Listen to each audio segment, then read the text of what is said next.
The quotes of the greatest scientists encapsulate profound insights and a passion for discovery. From Albert Einstein's imagination is more important than knowledge to Marie Curie's nothing in life is to be feared, it is only to be understood. These words inspire curiosity, innovation, and the relentless pursuit of understanding the universe. The universe is under no obligation to make sense to you. For small creatures such as we, the vastness is bearable only through love. I do not feel obliged to believe that the same God who has endowed us with sense, reason, and intellect has intended us to forego their use. People who think they know everything are a great annoyance to those of us who do. To know that we know what we know, and to know that we do not know what we do not know, that is true knowledge. Make a habit of two things: to help, or at least to do no harm. There is no cosmetic for beauty like happiness. Science knows no country, because knowledge belongs to humanity, and is the torch which illuminates the world. Science is the highest personification of the nation because that nation will remain the first which carries the furthest the works of thought and intelligence. I much prefer the sharpest criticism of a single intelligent man to the thoughtless approval of the masses. Through hard work, perseverance, and a faith in God, you can live your dreams. The good physician treats the disease, the great physician treats the patient who has the disease. It is difficult to think of a major industry that AI will not transform. This includes healthcare, education, transportation, retail, communications, and agriculture. There are surprisingly clear paths for AI to make a big difference in all of these industries. All matter originates and exists only by virtue of a force. We must assume behind this force the existence of a conscious and intelligent mind. This mind is the matrix of all matter. It is the function of science to discover the existence of a general reign of order in nature and to find the causes governing this order.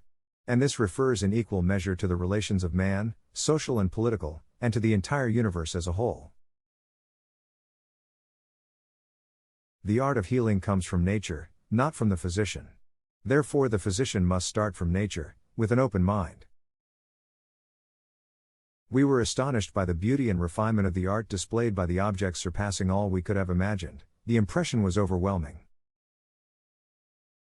I cannot say whether things will get better if we change. What I can say is they must change if they are to get better. A man has always to be busy with his thoughts if anything is to be accomplished. With a firm and steadfast mind one should hold under all conditions, that everywhere the earth is below and the sky above, and to the energetic man, every region is his fatherland. I was raised as an Orthodox Jew in a major neighborhood specializing in that, in Brooklyn. And somewhere when I was about 14, something changed. And that change probably involved updating every molecule in my body, in that I sort of realized, this is nonsense, there's no God, there's no free will, there is no purpose.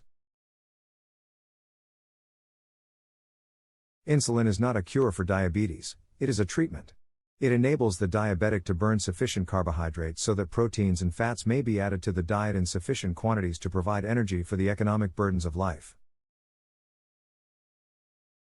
Human nature is complex. Even if we do have inclinations toward violence, we also have inclination to empathy, to cooperation, to self-control. All we know is still infinitely less than all that remains unknown. If your experiment needs statistics, you ought to have done a better experiment. The earth is the cradle of humanity, but mankind cannot stay in the cradle forever. The future doesn't exist. The only thing that exists is now and our memory of what happened in the past. But because we invented the idea of a future, we're the only animal that realized we can affect the future by what we do today. With every drop of water you drink, every breath you take, you're connected to the sea. No matter where on Earth you live. Most of the oxygen in the atmosphere is generated by the sea. We are drowning in information, while starving for wisdom. The world henceforth will be run by synthesizers, people able to put together the right information at the right time, think critically about it, and make important choices wisely. Where there is no vision, there is no hope. Never doubt that a small group of thoughtful, committed citizens can change the world. Indeed, it's the only thing that ever has.